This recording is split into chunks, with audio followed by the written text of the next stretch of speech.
I get asked a lot about how to fix problems with bettas. People's fish will get an injury or maybe they're sick and they need to know how to fix the problem. Well, there's tons of strategies on how to fix problems, but one of the things that I believe in is not letting the problem happen to begin with. I know this is easier said than done, so I decided to put together my 7 keys to betta longevity so that you can prevent these problems from happening and your betta will live a long and healthy life. So let's go.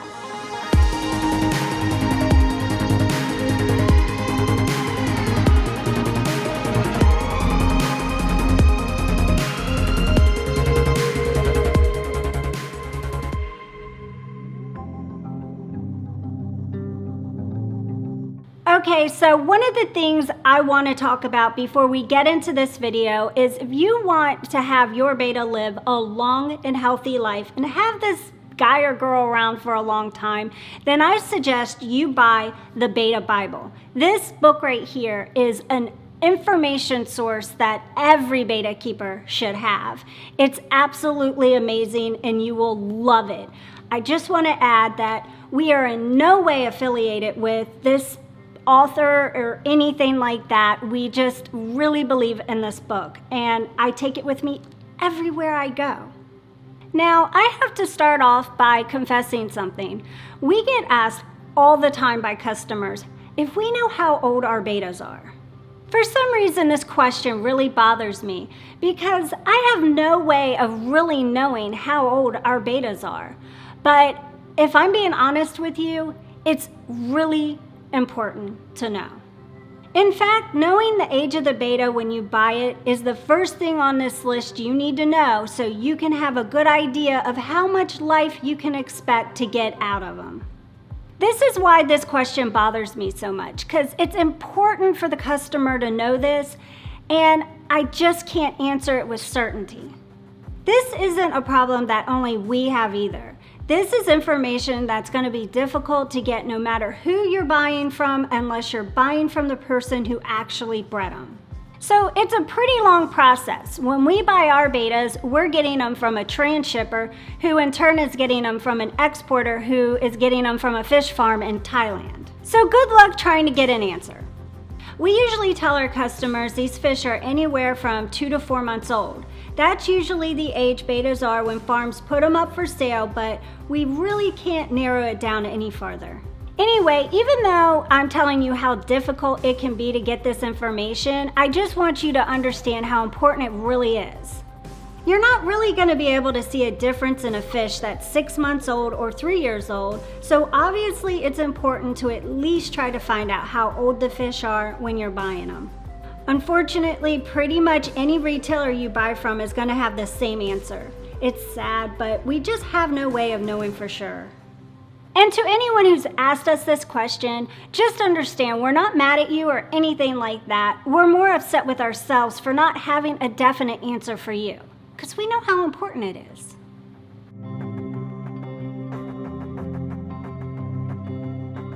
The second key to your betta living a long, healthy life is their diet. If your fish was in the wild, he'd be mostly eating shrimp or insect larvae, so you want to give him something that's super similar.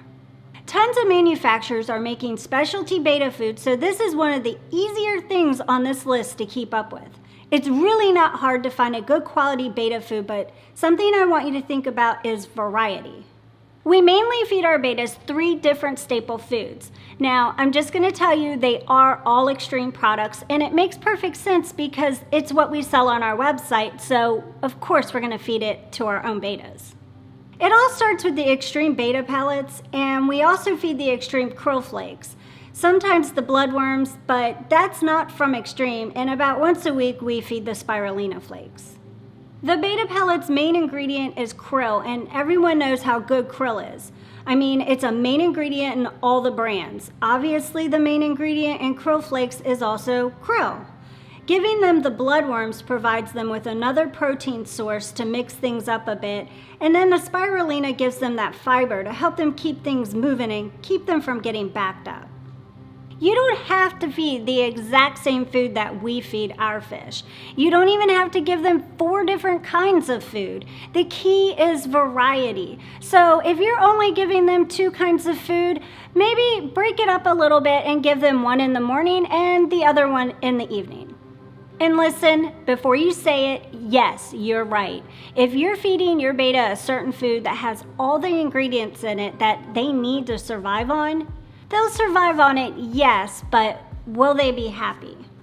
I could feed John plain chicken, rice, and broccoli 3 meals a day for the rest of his life, and he'd survive, but he probably wouldn't be very happy. To be honest, I'm pretty sure I would see him on the news one night.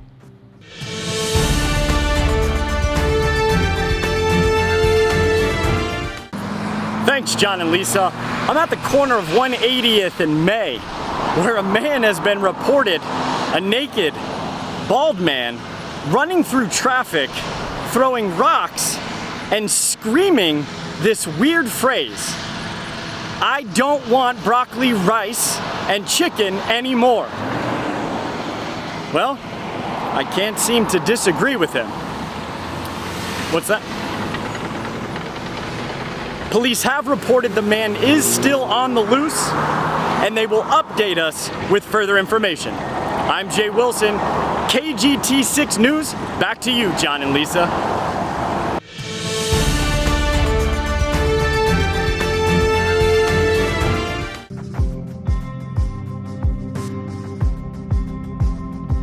Okay, so now's the time to really spice things up. This one's gonna get interesting. Here's the truth. Betas can literally survive in anything, whether it's a vase, a cup, or a wine glass. When breeders raise them, they do it in liquor bottles. I mean, sometimes they don't even take the sticker off. Now keep in mind, I said they can survive. Does that mean they're gonna be happy and thrive? No. When beta breeders go to the stage they call jarring, where they separate the spawn and put them all into individual tanks, the requirements they have are the fish only have enough room to be able to turn around. If they're in the water and can turn around, they'll be fine. This is the farm standards, not mine. This is obviously cruel, but unfortunately, there's nothing we can do about it. This is something that they've been doing since people have been keeping fish. So they can survive in those small tanks even though it's mean. Obviously, you being a good beta keeper are gonna put them in something much larger than that, but I bet you'll be surprised when I tell you you can actually put betas in tanks that are too big. Yep, it's true. It's literally the opposite of what we would tell you to do with any other fish. But there is such thing as sticking a beta alone in a tank all by himself and the tank be too big. Let me give you an example. We had a customer email us recently that had purchased one of our betas, and they were concerned because they had moved the fish into a larger tank all by himself, and since then he had been acting really weird. He was laying around, not exploring, and just looked generally sad. I asked them what size tank the fish was in, and they said a 29-gallon. So I said, let's try something. Can you put the fish back into the 10-gallon he was originally in? The customer said okay, and moved him back, and guess what happened? The fish instantly perked right up and was completely normal. Now, why would this happen? Well, think about it like this. You got your fish, and he's used to being in a tiny confined area. And then you put him in this big, huge tank, and he's not sure what to do. He's got all this room he's not used to. So it can be a bit overwhelming. Food is harder to come by because it's spread over a huge area. There's usually much more water movement in a larger tank, and he's used to just having to swim up a little to get to the surface, but now he's got to work really hard and fight the current to get up there. It's just too much. Now, I'm not saying all betas are like this, or your beta's gonna be this way. Some might be able to handle being in a larger tank, but for others, it's just too much for them to be in a larger tank, and they'd rather be in a smaller tank. My recommendation is if you're keeping your beta alone, then a 5 or 10 gallon tank is perfectly acceptable. This gives him or her plenty of space without it being too much.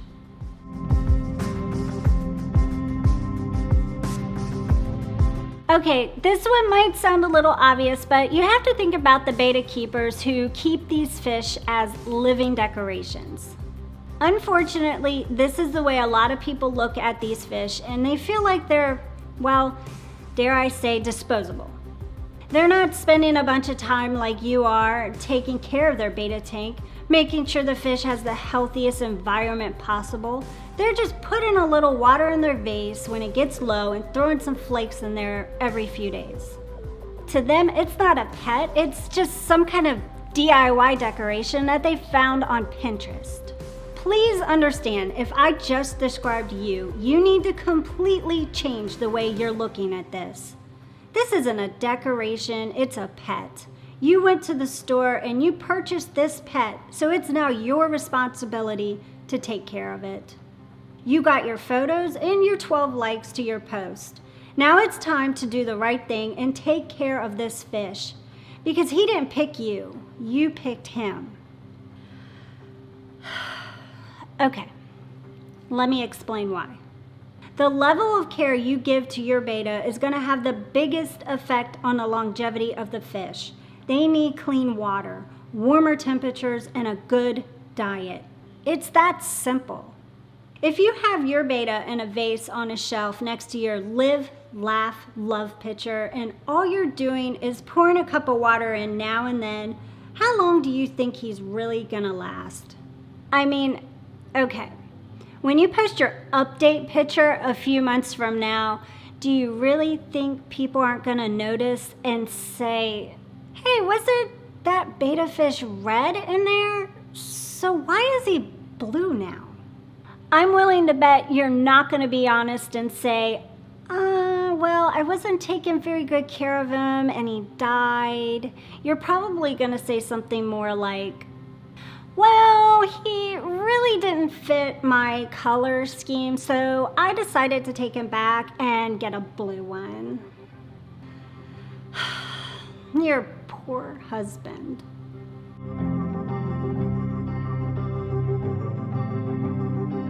Okay, think about this one.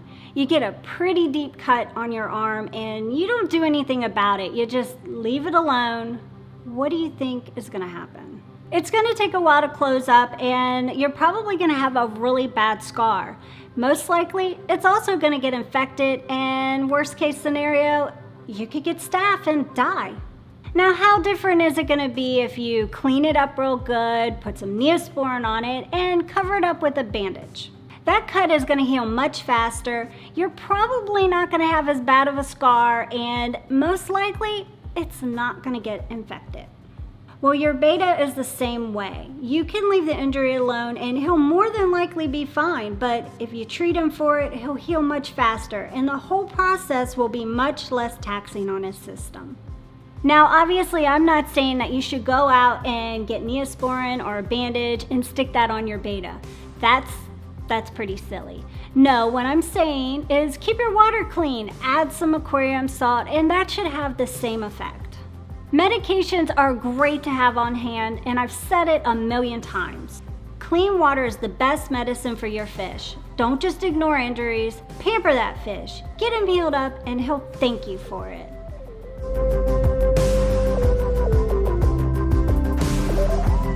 Exercise.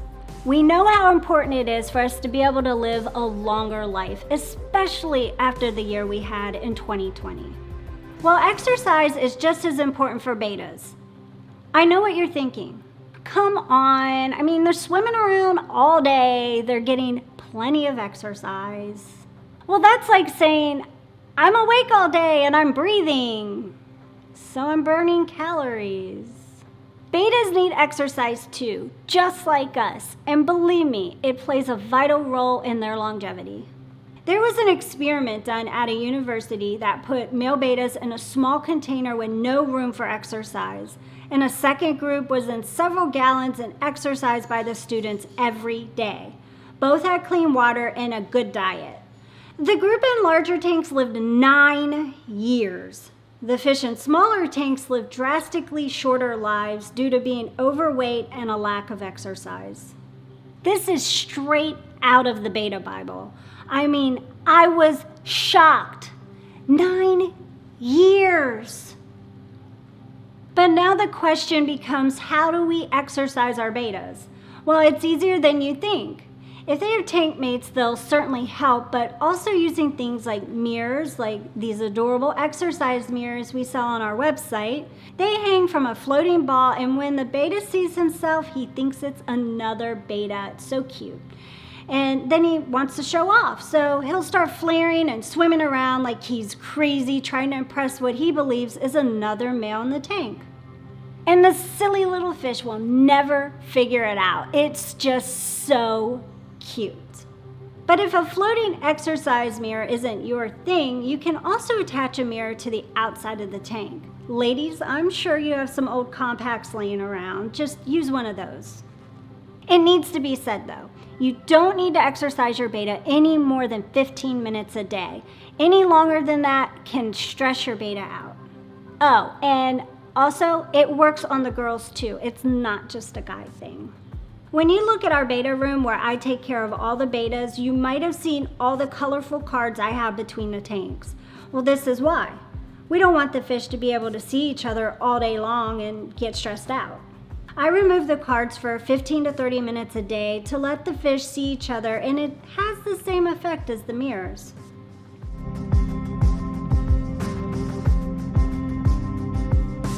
Does your beta have dark stripes on him that are very pronounced? Is he lethargic, not eating like he normally does? Well, if you answered yes, then you definitely need to react. The faster you react, the better chance you have at saving this little guy. It's unfortunate, but it's true that you can do everything right and your fish can still come down with something.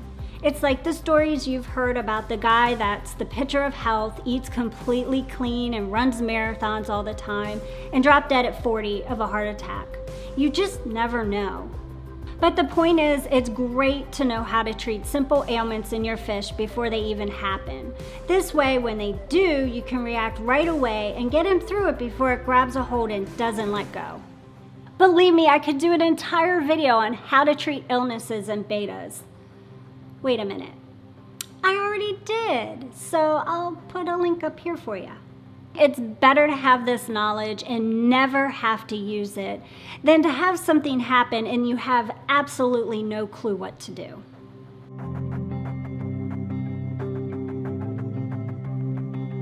So there you go. Hopefully you're ready now to do what you gotta do to get the longest life possible out of your beta. And don't forget, if you're ready to order one, I'll have a link in the description and you can order one of mine. I would be happy to send you one. Thank you so much for watching, and I can't wait to see you again next time.